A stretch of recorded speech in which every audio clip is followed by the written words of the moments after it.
Hello dear friends, welcome back to Hope English Academy. Hope you are having a great time guys. In this lesson I'm going to teach you about auxiliary verbs or helping verbs. So guys, if you want to learn English with me and if you're new on my YouTube channel, so don't forget subscribe to my YouTube channel and press the bell icon to get my all new videos notifications.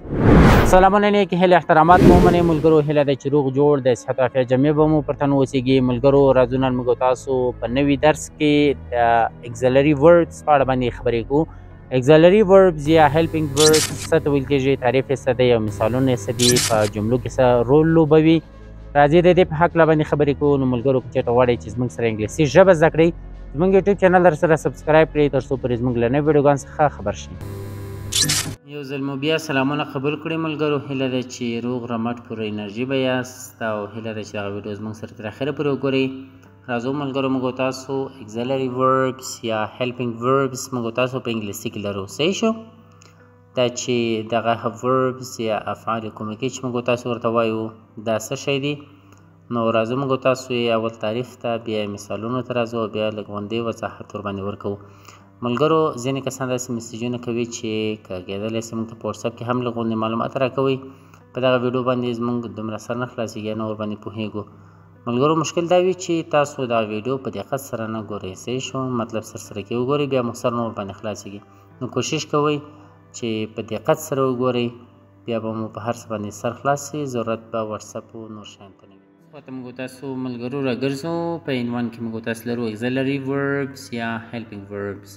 راځو په انګلیسي کې موږ تاسو تعریف وایو.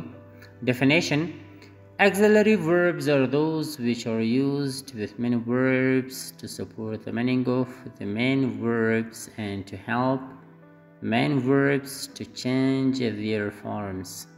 صحیح شو؟ د تعریف دی په انګلیسي کې. راځو موږ تاسو یې په پښتو کې تعریفو. کومکي فعلونه هغه دي چې له اصلي فعلونو سره استعمالیږي.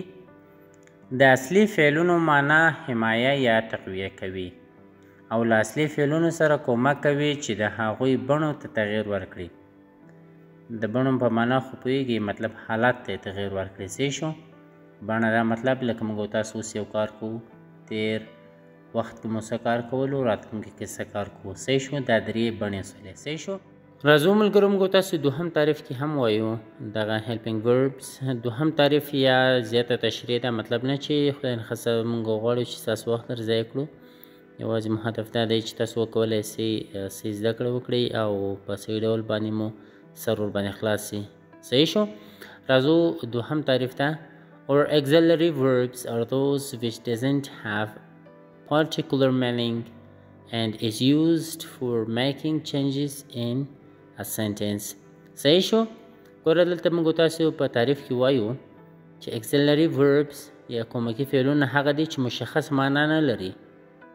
صحیح شو؟ یعنی بذات خود د خپله کومه مشخص معنا نه لري، صرف چیش کوي د یوې جملې د تغییر راوستلو لپاره استعمالیږي.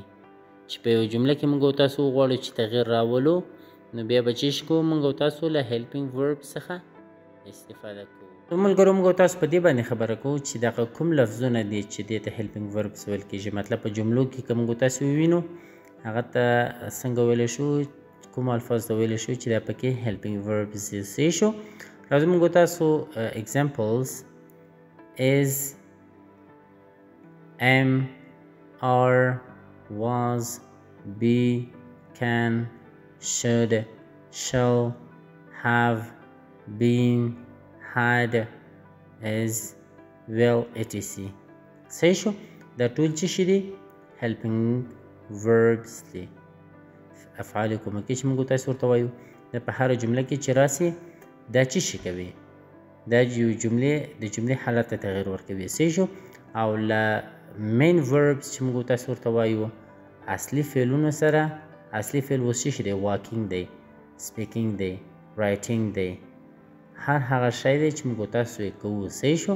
له هغه سره چیش کوي؟ کومک کوي، هغه سپورټ کوي، حمایت کوي، تقویه کوي او بل په یو جمله کې حالت ته تغییر ورکوي. حالت ته تغییر څنګه؟ مطلب زه راځم په یو جمله کې وایم I am eating food.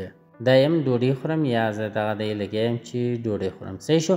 نو ګوره دلته موږ تاسو ام باندې یو حالت ته تغیر ورکوو، یعنې دغه دی اوس لګیا یم I am eating food. دا ام دلته څه شی دی؟ helping verb دی که نه دی؟ که زه وایم I ate food یعنې ما ډوډۍ وخوړه. صحیح شو. او که زه چېرته ووایم I was eating food ما ډوډۍ خوړله. صحیح شو. دا was دلته څه شي کوي؟